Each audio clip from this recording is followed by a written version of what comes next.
Thank you very much, Henry, and also the Terrapin team for having us. Let me ask David Turton, our CTO and an absolute tech genius, and the only one I know who can make the most complex airline technology very simple. Please join us as well. I still remember, like yesterday, when actually several years ago, a journalist asked me the question, this airline doesn't even offer online check-in. Do you think they are safe? And I think this is a true story, it just demonstrates how important the digital experience is nowadays, and it cannot be neglected.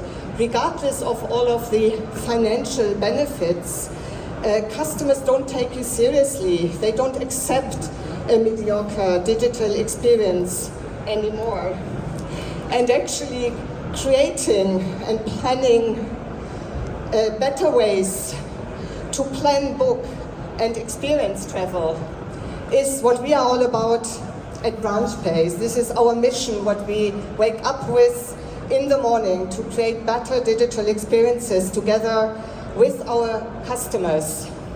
And what makes us quite unique is we've got a combination of really deep technology, airline technology know-how, people who've done it, people who worked for providers.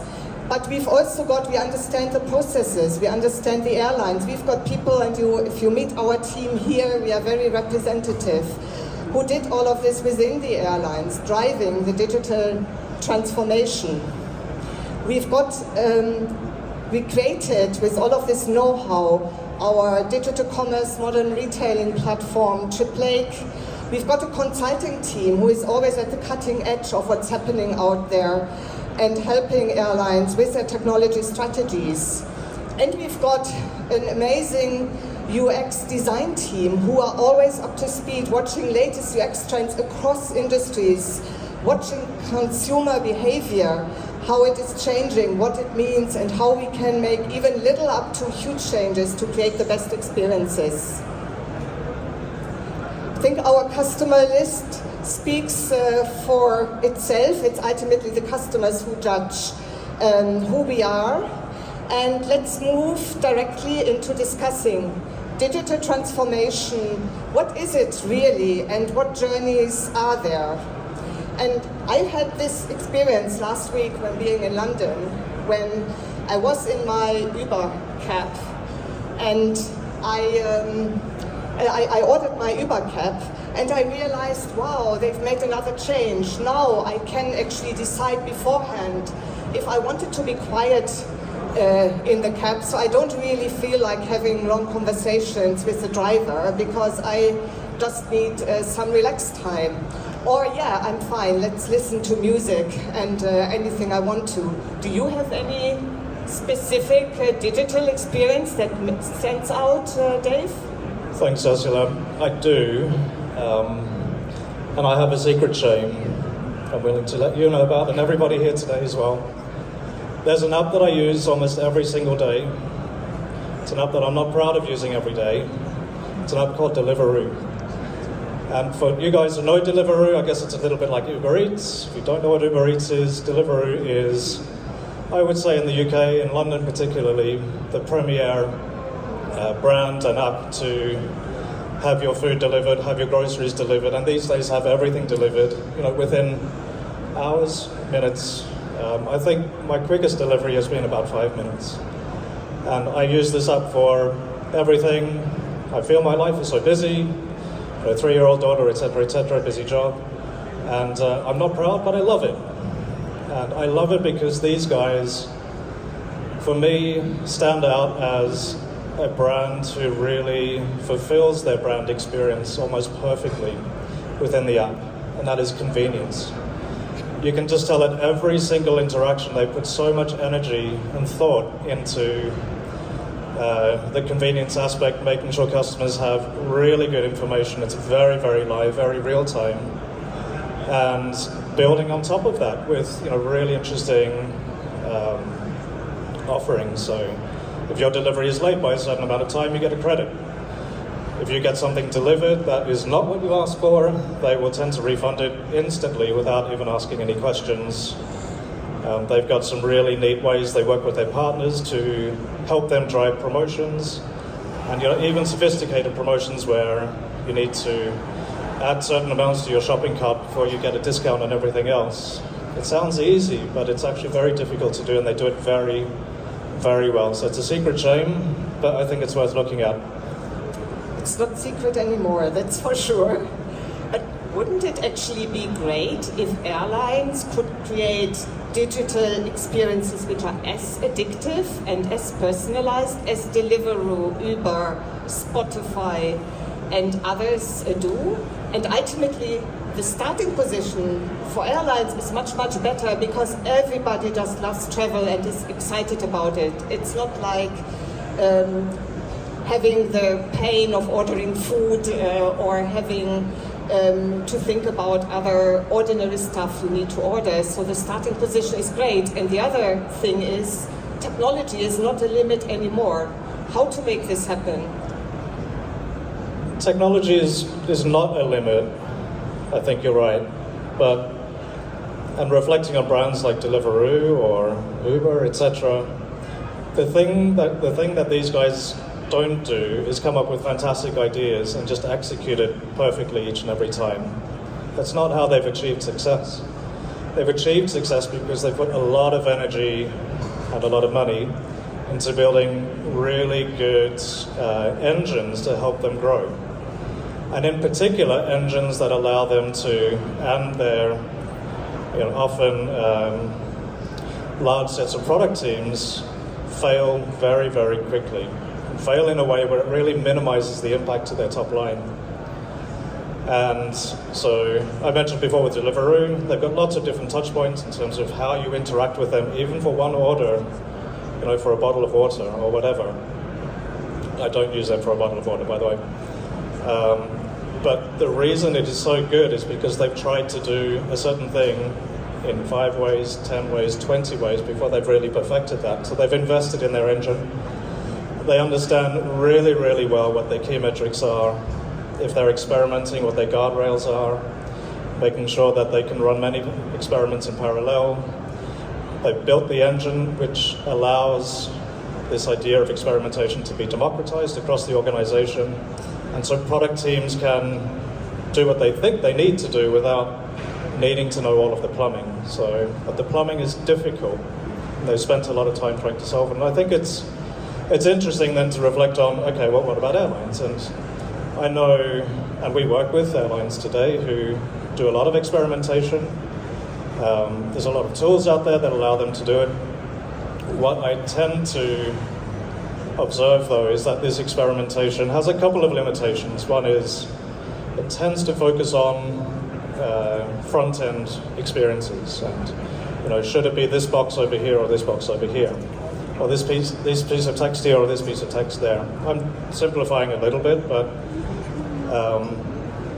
and great gains are made, but once these gains are made, what tends to happen is airlines need to then say, okay, well, we've found a great variant, but now we need to work with our technology team or our technology partner to actually implement that variant permanently within the tech stack. And it slows the process down a little bit. So I think what's very important in building out these growth engines is you have the ability not just to experiment, that's key, but that you associate it with the ability to contextualize within the engine. And what I mean by that is being able to say, okay, well, we've got this way of doing things already. Maybe we want to show this screen for this set of customers or skip it for another set of customers. Well, what if you want to then make that outcome a little bit more complicated? Well, you can't just introduce it, you have to experiment with it. But you want to experiment within a particular context. That could be a segment, a persona, or whatever.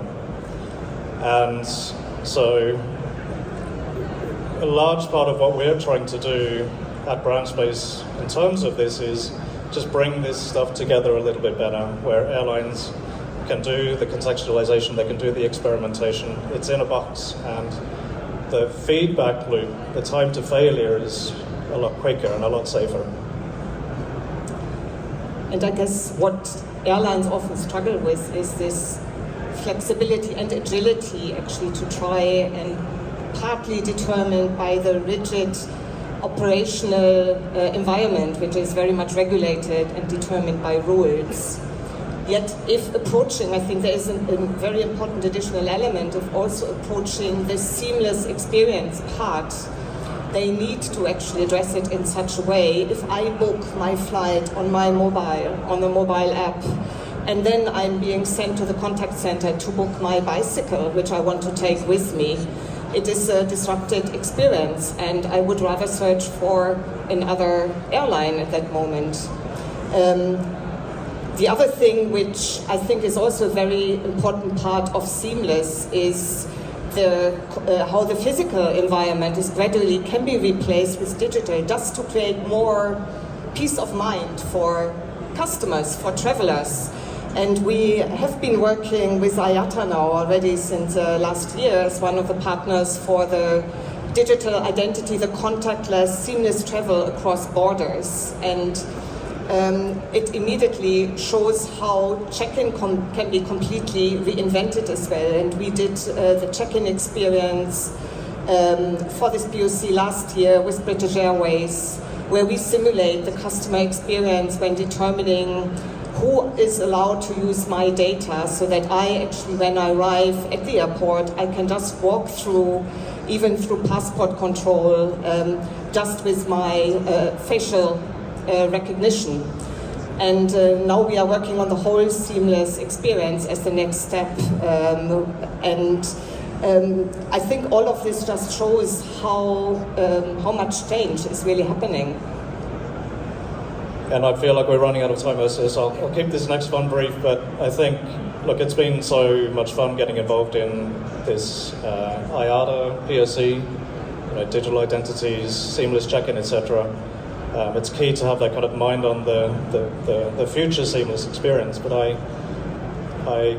think, and I suspect all of you guys agree, you need to have an eye on the current seamless experience, or the lack of seamless experience. And I'm willing to bet close to 100% of you guys have had really frustrating experiences just going onto an airline website just to create a booking, just to check in, just to log in, try and use your points, etc.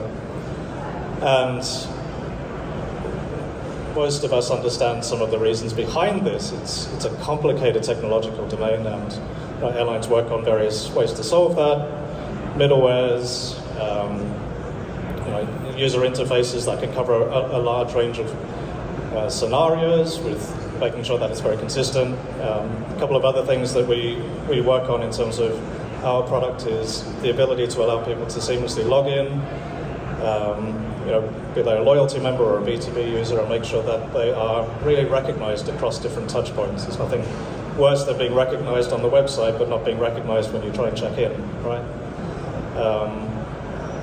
And another is making sure that any decisioning you have in terms of personalizing the experience, that it's not just delivered in one place but can be delivered at all touch points as well. These things are difficult but key. And I know we are indeed running out of time, so just some closing thoughts. We think there is not one best way for digital transformation, and we see it very clearly with our customers. There are some who prefer to start with mobile apps or web portal or online check-in, get the learning curve already for their teams, and then extend further. There are others who go for the whole thing. Or again, other examples where it's about first doing a thorough digital review to identify quick wins, identify the structural changes needed, and then plan carefully for those. I think there is one for sure from our perspective also a very interesting thought to say, let's look at beyond just digital transformation. It's not just technology, and ensure to think about the human part, the teams, but also the customers. And why not see the customers as partners? Let them collaborate in this transformation. And this also means it will be future-proof, because you will never miss the trends that are happening out there. Fully agree. And if I think about me and why I get frustrated with the airline experiences that I use, it's because I don't feel the frustrations I experience are listened to or changement. So an issue I saw last month or last year tends to be there this year. If I complain about something, I've lost my bag, the communication is generally a little bit lacking. And so, just to wrap up, maybe this idea isn't for every airline, but I do like the idea of maybe airlines being a little bit more transparent in the technological issues that they have on their platform, owning it, or maybe even communicating it. So having a really accessible page on the website where customers can go and say, okay, well, here's the top 20 issues in our platform, this is what we're doing about it, and allow customers to interact and say, I want to vote for that one, or I've experienced that one as well, upload a screenshot, etc. So could be a little bit too transparent for some airlines, but just trying to close the loop on gathering customer behavior and acting on it, which I think is key. I think for sure customer satisfaction measurement should be added to the financial metrics as a goal for digital transformation. Thank you very much, everyone. We look forward to having many more conversations in the coming days. Thank you. Thanks, Henry.